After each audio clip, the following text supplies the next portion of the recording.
So I'm sitting here beside myself right now. I've been battling a steering issue with my truck now for, since I got it back for the trans. Um, what happens is when it first started, it would be the steering was getting stiff. Didn't want to return back to center. Power steering pump was making, whining noise. So check the hydro boost system, eliminate that. Hydro boost system checked out good.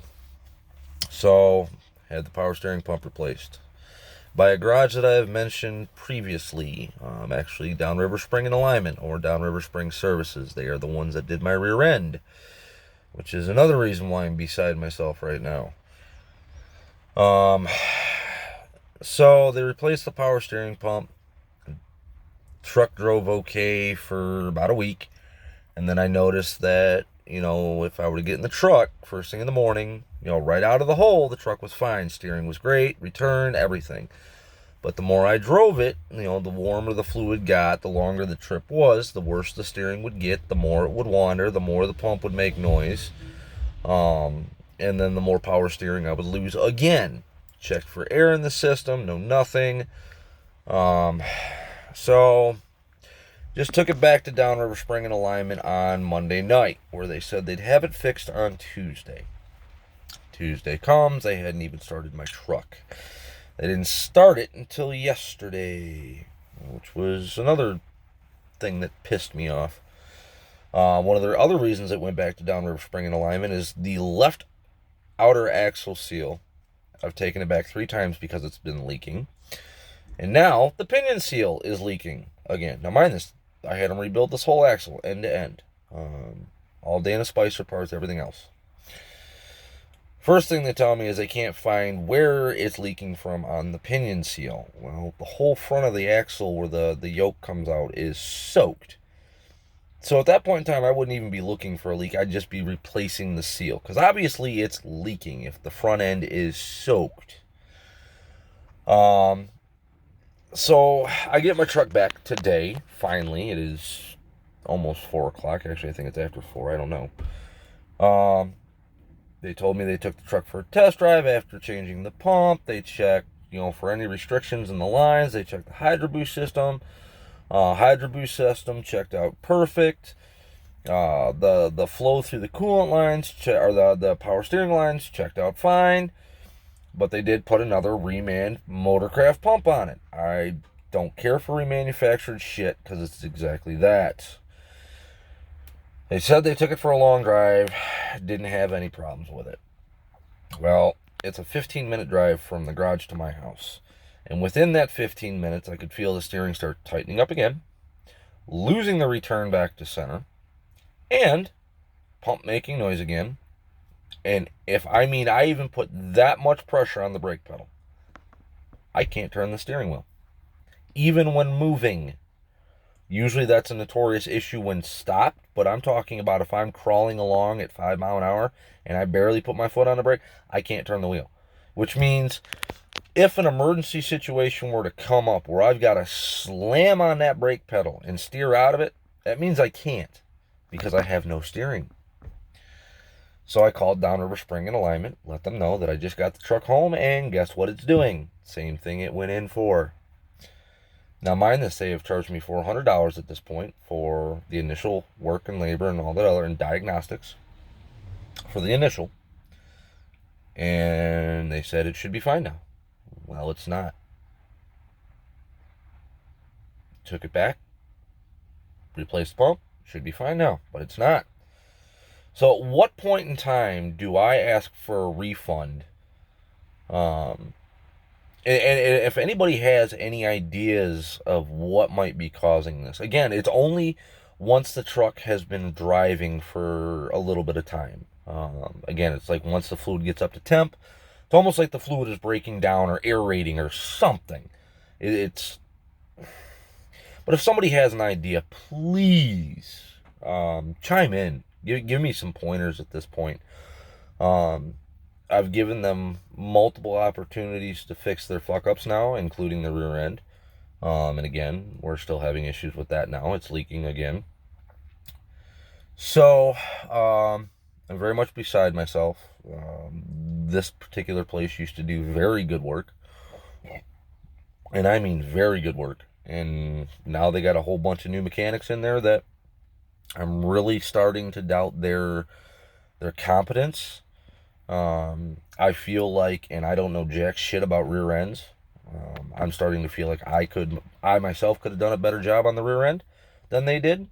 And the power steering, again, I don't know enough about Hydro Boost systems to tear into this thing, but at this point in time, I'm starting to wonder if I couldn't have done a better job on that myself also. But again, at what point in time do I take my truck to another garage and give the initial garage the bill? Anybody have any ideas, any thoughts? Please chime in on this one. Don't be afraid to make a comment on this, please, because I'm lost and I'm looking for help. This truck is my money maker. I work construction. I require this truck to get back and forth to work. I require it to tow my trailers at work. Again, this truck is my money maker. Without this truck, I make no money. I could have made almost $2,000 this week. Well, guess what? At this point, I've made none. Actually, I've lost money this week because of this, because I had to take my truck back, which, by the way, they didn't want to provide me a rental car either, which pissed me off. So, right now I've been talking to the other garage I deal with out in Oxford, Michigan. You guys have heard me mention them before also. It's called Night Shift Diesel. Gentleman there who owns it, his name is Mario. I've already called him, and I let him know, I'm pulling out what little hair I have. I don't know what to do. And reassuringly, he turned around and said, Lenny, we'll get your truck right. Bring it to us. We'll go through the whole system, and we'll get it right for you. Mario is an incredible guy. I mean, he knows what it's like to be where I'm at, starting a business and needing the truck for the business. And without the truck, knowing I'm not doing anything because I need the truck.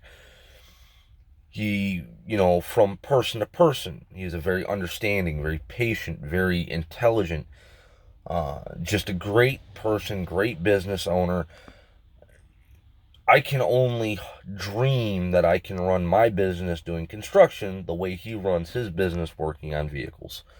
So tomorrow I'll be taking my truck out to him, where him or Noah or Nick will be going through, and I call these guys the 7-3 gods, because what I don't know, they do. These guys specify mostly in power strokes. Do they work on Cummins? Yes. Do they work on Dirty Maxes? Yes. Do they like them? No, not really. They like their 7-3s. Some of them like their 6-0s. Like Noah. Bad choice. Anyway, so tomorrow it'll be going out there where they will probably have it for a couple days. So, I mean, again, I'm out money now because the initial garage didn't go through the system and diagnose it properly and fix it right the first time. So now, again, this it'll be with Mario at night shift for a couple days. I'm pretty sure of that. But I'm not mad at Mario for that. That's not him. That's him having my truck come in at, drop of a hat, last minute notice. Actually, him telling me, bring it in, let's get this thing figured out. And getting this thing figured out for me as quick as he can. That way I can get back on the road, get money back, and put my injectors into my turbo and everything else that's sitting ever so patiently waiting to get put on the truck. So, where I stand right now is the power steering pump has been replaced. I've replaced ball joints. I've replaced axle U-joints. I've replaced manual locking hubs. I have replaced the steering stabilizer. I've even driven with it off. I've driven with both axle ends out, and I am still having this issue. I don't know. If anybody has any thoughts on this, please chime in. Please leave a comment. Please help. Any kind of, at this point in time, I'm open to any kind of suggestion or thought on this situation, whether it be, what's wrong with the truck, or should I be going to the other garage and saying I want my money back at this point. Again, any thoughts, suggestions, anything, please help. Be very much greatly appreciated. Anyway, people, y'all have a great night and a wonderful afternoon. It's raining here. So, anyway, 7-3 love. God bless.